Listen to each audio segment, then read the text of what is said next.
Okay, so let's look at a case here. A New York landlord who knew only that a tenant's dog was kept on a chain and barked at people who approached it. So it went rah, rah, rah, rah, rah.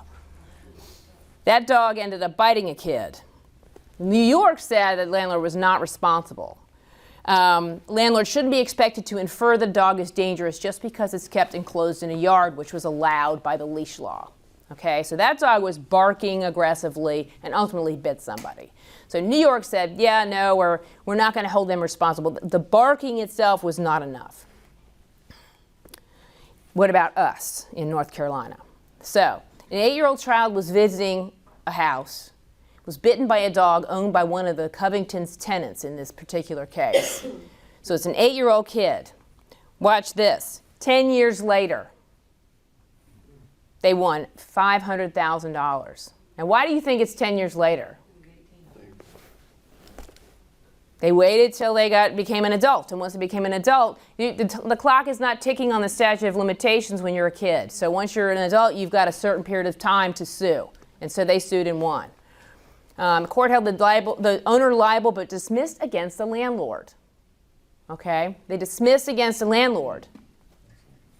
And I imagine it's because the landlord did not have actual knowledge about the bite, or about the aggression, you know. Here's the one, it's a big one in this state.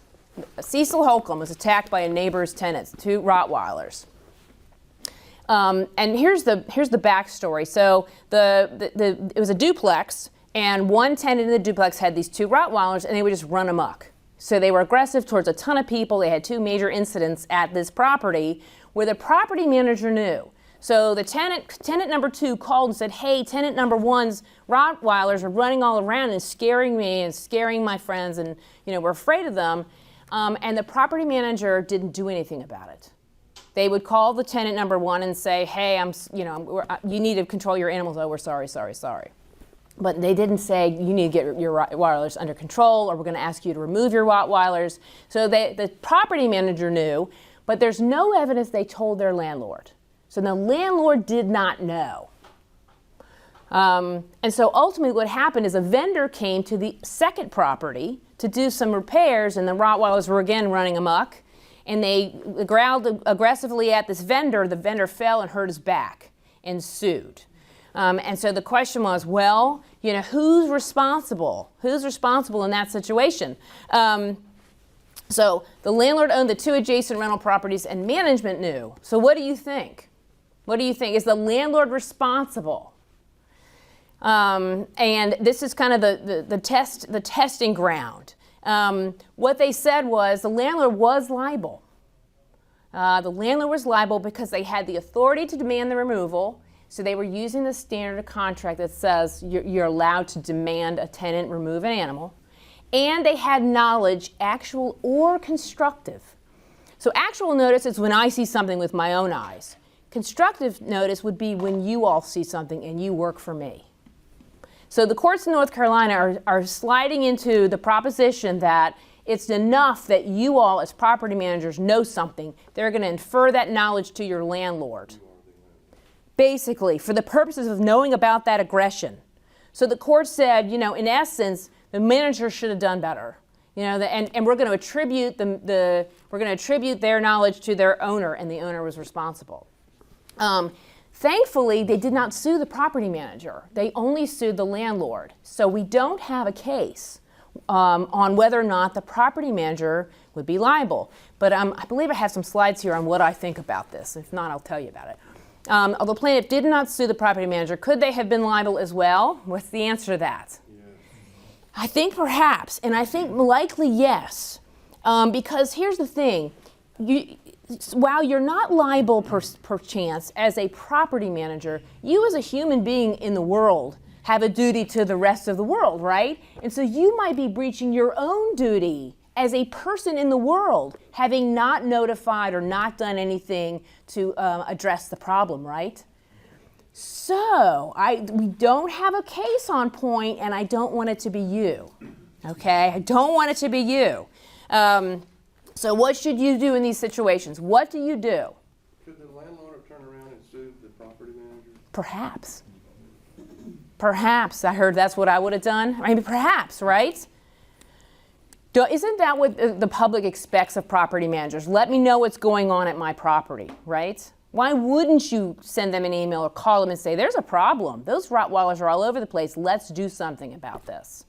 So if you have knowledge, I want you to immediately send an email to your client and say, hey, there's been a problem with this animal. Under the lease that we have with this tenant, we do have the right to have them remove aggressive animals. I suggest you exercise that right. I suggest that you pull that trigger and get rid of that animal. Now, might your landlord say, I'm not doing it, I don't care, they're a good tenant, they've paid all this time, whatever? Yes. But if you do these two things in writing, then at least you're covering yourself, right? Then if you are sued in the future, you could say, yep, we got the actual knowledge that we needed. We gave our knowledge to our owner, and then we counseled them to remove the dog under their lease, and that's all we can do. You can't force them to, right? So then you're covered. Could that be the same policy too? Say you have a company policy, no aggressive breeds, but the owner says, we know these tenants, I know they have a Doberman, I'm fine with it. Putting it in writing like that, saying this is against our policy, we don't recommend it. Right. And then that kind of transfers that over too? Exactly, exactly. Then you're covering yourself for your liability.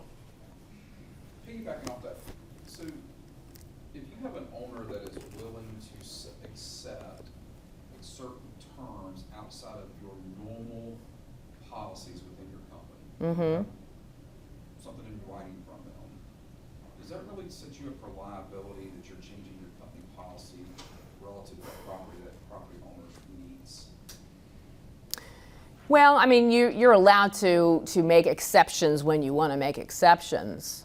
I don't think it necessarily extends your liability.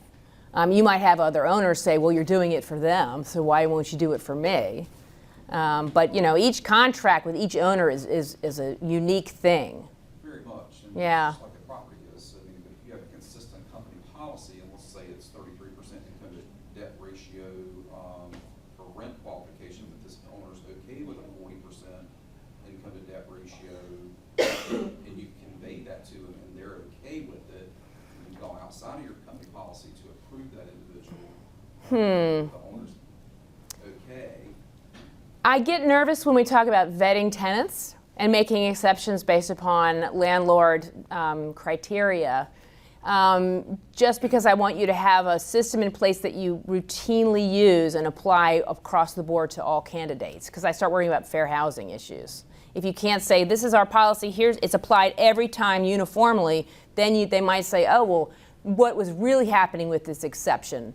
What if it happens to be a fair housing type of issue? What if they had kids? Could they make the argument, oh, well, you didn't want them because of the child issue? I don't know. You might not be able to explain your policy and your behavior if you make exceptions in that vein. So it's up to you, really. But I don't worry about it in terms of other clients and whether or not you'd have to do it for another client or you know, if you do it for one, you have to do it for another.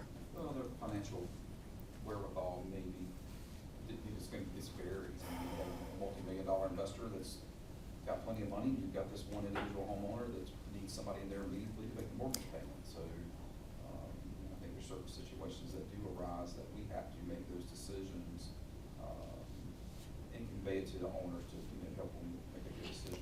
Well, just document everything, like Mark said. Document, and just make sure you can prove and explain why you made the decision the way you did. Sure. Okay, so now if you have knowledge and control are your two standards, then you might be liable. So when a bite happens, what do? Report all attacks and concerns, explain to the owner the liability, encourage the use of the pet removal clause, and that'll protect you.